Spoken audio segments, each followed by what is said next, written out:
Kau selalu setia. Haleluya, puji Tuhan. Senang sekali berjumpa dengan jemaat Tuhan dalam program Saat Teduh GPD Mahanaim Tegal. Bersama saya Efraim, mari kita akan mendengarkan firman Tuhan. Namun sebelumnya, mari tundukkan kepala, kita akan berdoa. Terima kasih banyak Bapa yang baik, terima kasih Tuhan kami boleh ada sebagaimana kami ada, semua karena anugerah-Mu, semua karena cinta kasih-Mu dalam kehidupan kami. Di saat ini kami akan mendengarkan firman-Mu, urapi hamba-Mu, urapi kami semua, biarlah kami dapat mengerti isi kebenaran firman-Mu dan kami dapat melakukannya dalam kehidupan kami. Terima kasih Tuhan, hanya di dalam nama Tuhan Yesus Kristus, haleluya, amin. Puji Tuhan, jemaat Tuhan, di saat ini kita akan membahas tentang bagaimana kuat di masa sukar. Bapak Ibu Saudara-saudari yang dikasih Tuhan, hari ini ketika masa kesukaran datang sedang terjadi dalam kehidupan kita, maka diperlukan kekuatan bagi setiap manusia. Mereka yang kuatlah yang akan bertahan menghadapi masa yang sukar. Demikian pula bagi kita orang-orang percaya, maka kita harus menjadi pribadi yang kuat supaya kita dapat menghadapi kuat dalam tantangan-tantangan zaman. Hari-hari ini kita semua merasakan kesulitan, kesukaran akibat pandemi yang kita alami. Oleh karena itu, bagaimana kita bertahan? Maka satu-satunya cara adalah membangun kekuatan. Baik secara fisik kita harus, karena virus ini akan menyerang tubuh kita. Tetapi selain itu juga, jiwa kita pun harus kuat. Karena kekuatan fisik tidak menjadi penentu bagi kita selain daripada jiwa kita dan terlebih lagi kekuatan roh kita.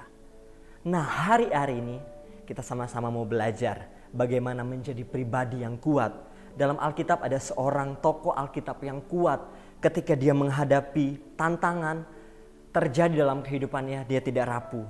Ketika persoalan menghampiri dia, maka dia tetap kuat. Siapa dia? Dia adalah Daniel. Mari kita buka dalam Daniel 11 ayat yang ke-32 bagian B. Daniel 11 ayat yang ke-32 bagian B. Saya akan bacakan bagi Bapak Ibu Saudara. Tetapi umat yang mengenal Allahnya akan tetap kuat dan akan bertindak. Tetapi umat yang mengenal Allahnya akan tetap kuat dan akan bertindak. Kekuatan Daniel adalah dari pengenalan. Daniel adalah manusia biasa sama seperti kita. Di mana manusia memiliki kekurangan, kelemahan, bahkan keterbatasan. Tetapi ketika menghadapi tantangan, Daniel menjadi kuat. Kenapa dia menjadi kuat? Alkitab berkata, orang yang mengenal Allahnya adalah orang yang akan tetap kuat. Dan itulah yang dialami oleh Daniel. Daniel adalah pribadi yang mengenal Tuhan. Pengenalannya itu menentukan kekuatannya. Ketika Raja Darius mengeluarkan suatu keputusan, mengeluarkan undang-undang, melarang siapapun menyembah dewa manapun atau manusia kecuali Raja Darius akan dilemparkan ke dalam gua singa. Tetapi kemudian kita tahu bersama kisah ini bagaimana Daniel tetap mengambil keputusan untuk dia tetap berdoa, tetap melakukan kehendak daripada Tuhan. Ancaman kematian tidak bisa menghalangi Daniel untuk dia tetap berdoa kepada Tuhan. Mengapa? Karena Daniel memiliki pengenalan akan Tuhan. Daniel mengenal bahwa Tuhan yang dia sembah itu lebih besar dari masalah yang dia alami.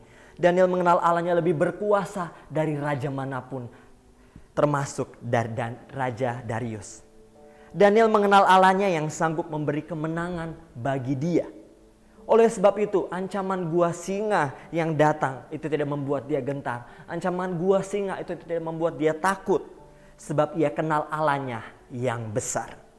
Daniel mempunyai keberanian dan kekuatan untuk tetap bertindak melakukan kehendaknya, kehendak Tuhan. Karena ia percaya bersama dengan Tuhan dia dapat lewati semuanya. Lalu pertanyaannya kepada setiap kita. Seberapa besar pengenalan kita akan Tuhan? Seberapa besar kita mengenal Tuhan kita? Ini menjadi penting bagi Bapak Ibu Saudara. Kita semua. Karena pengenalan kita lah yang akan menentukan kekuatan. Pengenalan kita lah yang akan menentukan kemenangan kita dalam menghadapi segala tantangan-tantangan dalam kehidupan kita. Daniel mengenal Tuhannya. Itulah sebabnya dia dengan berani bertindak untuk tetap taat kepada Allahnya dibanding untuk dia taat kepada rajanya.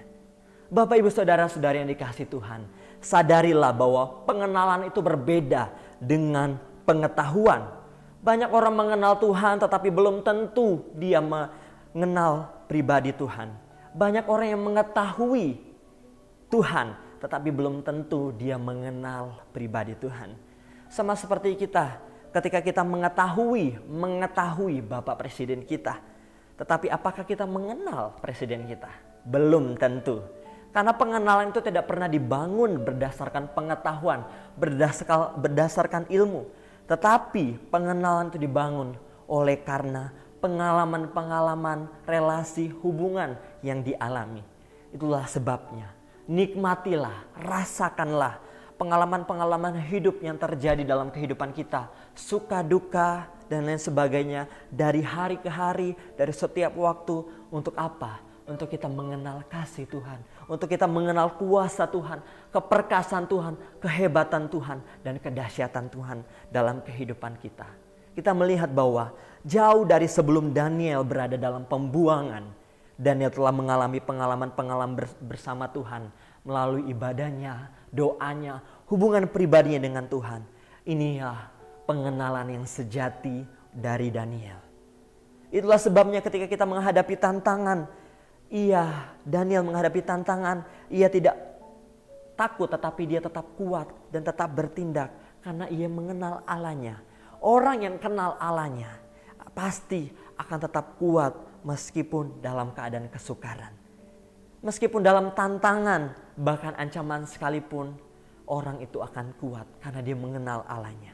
Bapak ibu saudara-saudari yang dikasihi Tuhan, mari kita belajar mengenal Tuhan dari hari ke hari, dari setiap waktu kita mengenal Tuhan. Hari ini saya akan sampaikan beberapa hal bagaimana kita mengenal pribadi Tuhan, mengenal Tuhan kita.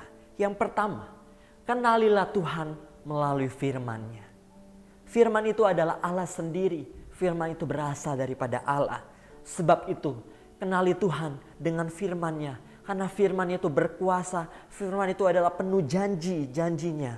Firman itu berisi dengan karya-karya, mujizat-mujizat yang dilakukannya dalam pelayanannya. Sehingga apa?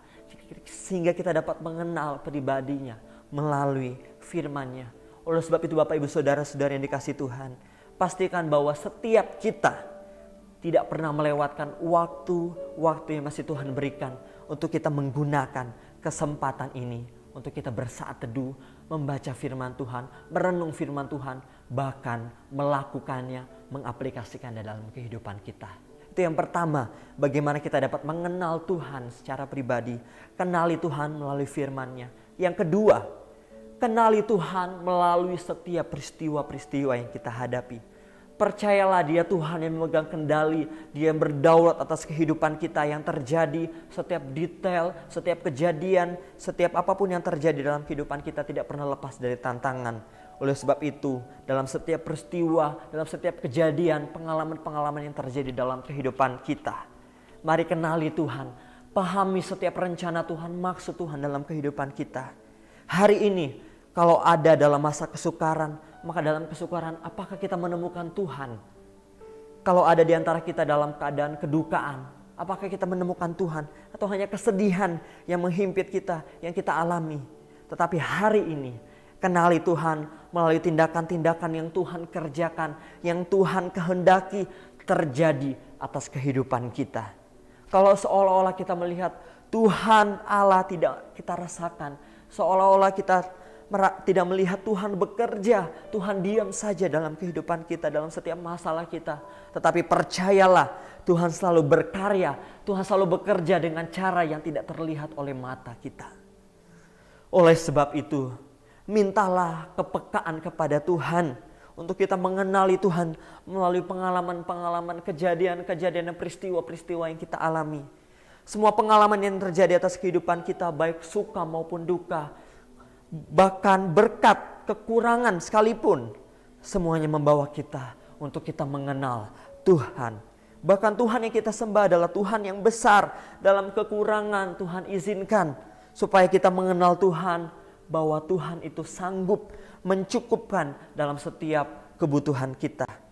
Dalam kesakitan kita, Tuhan izinkan untuk kita mengenal bahwa Tuhan adalah penyembuh dari setiap sakit penyakit kita. Itu yang kedua, kenali Tuhan melalui peristiwa. Yang ketiga, kenali Tuhan dengan melalui relasi, dengan hubungan kita. Pengenalan itu dibangun dengan relasi, dengan hubungan. Orang-orang yang berelasi dengan kita akan mengenal lebih dalam lagi. Saudara, Bapak Ibu Saudara, mengenal anak Bapak Ibu Saudara ketika dia berbicara, ketika dia ngomong dari jauh saja, ketika kita mendengar, kita mengenal dia bahwa itu dia anak kita. Karena apa? Karena ada hubungan, ada relasi yang terus menerus dibangun. Gembala mengenal domba-dombanya. Karena apa? Karena setiap hari gembala dan domba itu membangun relasi. Bagaimana di padang rumput, mereka selalu membangun relasi. Bagaimana relasi kita dengan Tuhan? Kalau kita tidak pernah berelasi, kita tidak membangun hubungan dengan Tuhan, kita tidak pernah mengenal Dia, maka yang muncul akan persungutan, kekecewaan, rasa Tuhan tidak adil, ketika kesukaran datang. Itu yang kita alami ketika kita tidak membangun hubungan relasi dengan Tuhan. Hari-hari ini ketika banyak kegiatan kita diistirahatkan, kami GPD Mahanaim Tegal menyediakan sarana bagi Bapak Ibu Saudara, bagi kita semua dalam program Saat Teduh. Mari gunakan kesempatan ini untuk kita bersaat teduh dengan Tuhan, membangun hubungan kita dengan Tuhan. Jangan saat teduh dengan sisa waktu kita, tetapi sisihkan waktu untuk saat teduh. Sekali lagi saya katakan bahwa jangan saat teduh dengan sisa waktu, tetapi sisihkan waktu untuk kita saat teduh. Untuk kita mengenal Tuhan lebih dalam lagi, mengenal pribadi Tuhan lebih dalam lagi, sehingga kita menjadi pribadi yang kuat dalam masa-masa yang sukar. Kita akan menjadi pribadi yang tetap bertindak meskipun dalam ancaman sekalipun. Maka kemenangan itu akan menjadi bagian dalam kehidupan kita. Tuhan memberkati dengan kebenaran firman Tuhan yang bisa saya sampaikan. Mari kita tundukkan kepala untuk firman Tuhan. Terima kasih Tuhan, terima kasih atas firman-Mu yang kami boleh dengar, kami boleh renungkan, dan mengingatkan kami bagaimana pentingnya kami mengenal pribadi Engkau melalui firman-Mu, melalui pengalaman pribadi bersama dengan Engkau, melalui relasi kami Tuhan. Biarlah kami menggunakan waktu-waktu yang masih Tuhan berikan untuk kami mengenal Engkau secara pribadi Tuhan. Terima kasih Yesus, hanya di dalam nama Tuhan Yesus Kristus kami sudah berdoa dan mengucap syukur. Haleluya, amin.